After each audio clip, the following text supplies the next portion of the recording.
At the assessment building, Baek Yoonho and Choi Jong-in arrive to see the paparazzi buzzing with excitement. They ask them if they are here to recruit Lee Min-sung. They dismiss their interrogation. Choi Jong-in tells the press that Min-sung is already in the Reaper Guild causing disinterest. They speak about the previous gate situation, calling it trouble. Baek and Choi begin their arguing as they enter the assessment building over the recruiting of Jin-woo. Just then, Lim Tae-gyu of the Reapers Guild tries to interrupt them, but is scolded. Jin-woo stands in the distance and observes. At school, the females are gushing over Min-sung, but Song-yi and Gina are cautious as he gives a public apology. Min-sung tells the press that he will be waiting for an assessment. He plans to give up his acting days to commit himself to the Reapers Guild. Inwardly, he wants to gain this attention so people can forget his scandal by working for 2 years and return to acting. Just then, Jin-woo appears to get his results but is rushed away by a guard. Just then, Chairman Go personally comes to escort Jin-woo inside and tells the press not to interrupt, shocking everyone. Nervous, Min-sung tries to lie to the press, telling them that he needs to confirm inside. Woo Jin-chul stops Min-sung in his tracks after he tries to bribe him. Later, Chairman Go escorts Jin-woo into a training facility, telling him along the way that Baek and Choi are interested, since an S-rank hunter hasn't appeared in 2 years. In the testing facility, Jin-woo is asked to show his abilities. He then summons one shadow. Chairman Go urges him to show his full power, telling him that Jin-chul already gave him a full report. Jin-woo releases most of his shadows, telling Chairman Go that he can summon 100 more. Everyone is shocked, including Choi and Baek, who are on the outside.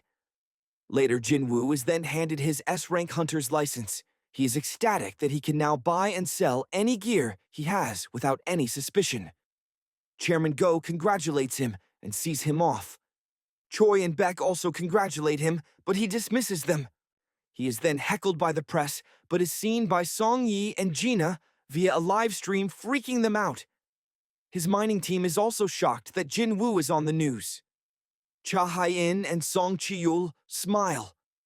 At the office, Jinho and his father are in a meeting.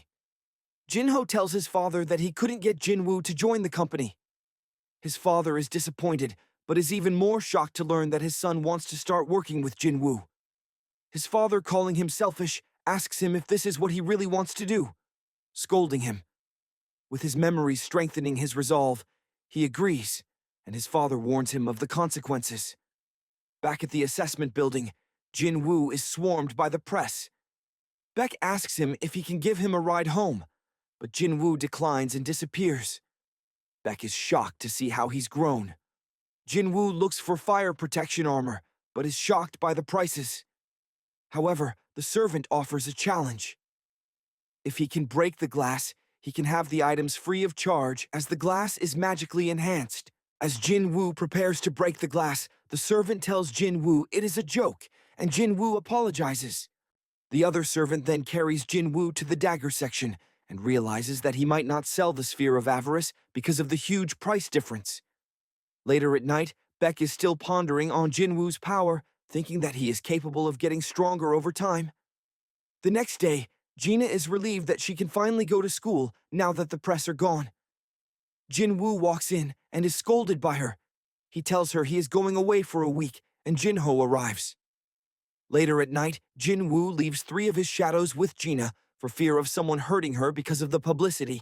He then orders his other shadows to scan the city for threats to make sure she is safe. The next day, Jinho, while driving Jin-woo to his destination, is asked about his father. Jinho tells him that he moved out. Jinho asks him about the trip, and Jin-woo tells him he wants to train.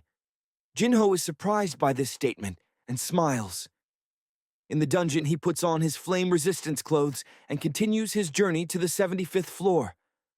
Back at Jinho's house, his mother tells his father that she is surprised at Jinho's decision. Just then, he faints. Back in the dungeon, Jin-woo brings out Tusk and tests the runestone on a giant monster, completely demolishing it. Jin-woo lets Tusk keep this for later.